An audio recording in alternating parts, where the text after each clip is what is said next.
ভয়ানক এক নতুন আতঙ্কের নাম হচ্ছে বিড়াল। কেন বলছি জানতে হলে বিস্তারিত চলুন আলোচনা করি। তার আগে অবশ্যই চ্যানেলটাকে সাবস্ক্রাইব করে দিতে হবে এবং অবশ্যই এই ভিডিওটাকে সবার কাছে পৌঁছানোর জন্য একটা লাইক, কমেন্ট, শেয়ার করা অবশ্যই প্রয়োজন। তো চলুন জেনে নিই এই বিড়াল আতঙ্ক কি। নিউজিল্যান্ডের অকল্যান্ড নামে একটা শহরে একটা বিড়াল আছে, যে বিড়ালটা দিনে দিনে আতঙ্ক মানে ভয়ানক আতঙ্ক ছড়িয়ে ফেলেছে। এই যে সে ভয়ানক আতঙ্ক নয়, মানে ভয়াবহ আতঙ্ক আর কি বলা যায়, যেটা খুবই বিরল ঘটনা। পৃথিবীতে অনেক হাজার হাজার বিড়াল থাকলেও এই বিড়ালটা সম্পূর্ণভাবে একটু ব্যতিক্রমধর্মী একটা আতঙ্ক সৃষ্টি করেছে জনমানব মনে। সারা শহরের মানুষ এক ধরনের আতঙ্কে রয়েছেন। বিড়ালের বয়স হচ্ছে এখন 15 মাস, কিন্তু এই 15 মাসেই বিড়ালটা বিভিন্ন ধরনের কর্মকাণ্ড করে মানুষের মধ্যে ভীতি সৃষ্টি করেছে, যা বিড়ালের মালিকের মনেও এক ধরনের ভীতির প্রকাশ ঘটিয়েছে। এবার চলুন জানা যাক এই ভীতিটা আসলে কি। এই 15 মাস বয়সী বিড়ালটা বিভিন্ন দিন বিভিন্নভাবে বিভিন্ন মানুষের ঘরের থেকে বিভিন্ন রকমের পোশাক আশাক নিয়ে চলে আসছে। যে পোশাক আশাক অনেক দামি, হয়তো কারো মোজা নিয়ে আসছে, কারো প্যান্ট নিয়ে আসছে, কারো আন্ডারওয়্যার নিয়ে আসছে, কারো বিভিন্ন ধরনের ব্লেজার নিয়ে আসছে, যেগুলো তার বহনযোগ্য আর কি, সে সবগুলোই নিয়ে আসছে। তো এরই মধ্যে সেখানে এলাকাবাসীর মধ্যে একটা আতঙ্ক সৃষ্টি হয়েছে যে এটা কোন ধরনের চুরি হচ্ছে। তো এই চুরির মাধ্যমে তাদের মধ্যে একটা শোরগোল পড়ে যায় এলাকার সবার মধ্যে। তখন বিড়ালের মালিকও চিন্তা ভাবনা করলেন যে কিভাবে এই সমস্যা থেকে বের হওয়া যায়। তখন তিনি একটা হোয়াটসঅ্যাপ গ্রুপ ওপেন করলেন।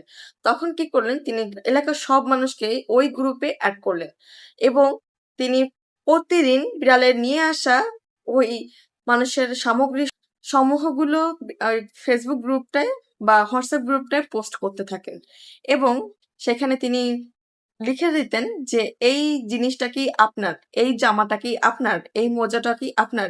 আপনারা জেনে অবাক হবেন যে বিড়ালটা এর মধ্যে শয়ে শয়ে মোজা নিয়ে চলে এসেছে এবং অনেকের দামি দামি প্যান্ট নিয়ে আসছে এবং তাকে কোনোভাবেই ধরাও ধরাও পাকড়াও করা যাচ্ছে না, বরং তিনি ধরা ছোঁয়ার অনেক দূরে। তো নিউজিল্যান্ডের সেই ব্যক্তি এর মধ্যে সবার কাছে ক্ষমা প্রার্থনা করে তিনি সবার কাছে নিজ দায়িত্বে সেই জিনিসগুলো পৌঁছে দিচ্ছেন, অথবা তারা এসে তাদের যদি মিলে যাচ্ছে পোশাক আশাকে, তারা এসে নিয়ে যাচ্ছে। কিন্তু এই বিড়ালটা কোনোভাবেই তার মালিকের কথা শুনছে না এবং তাকে কোনোভাবেই কন্ট্রোল করা যাচ্ছে না।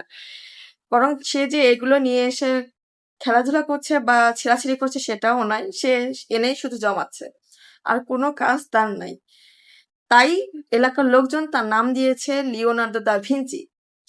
চুরি করার জন্য তিনি ইতিহাস গড়েছেন এবং এলাকার সব মানুষ বিড়ালটাকে খুবই পছন্দ করতে শুরু করেছে এবং এলাকার সব মানুষ এটাকে একটা মজা হিসাবে নিয়ে নিয়েছে, যার কারণে লজ্জিত বিড়ালের মালিকও এখন বেশ মজা নিয়েই থাকেন, বরং চর্চিত হয় এবং অনেকেই ফেসবুকে, হোয়াটসঅ্যাপে, ইনস্টাগ্রামে পোস্ট করতে থাকেন যে আমার মজাটা নিল না বিড়ালটা, আমার তো কিছু নিল না, মানে উপহাস স্বরূপ।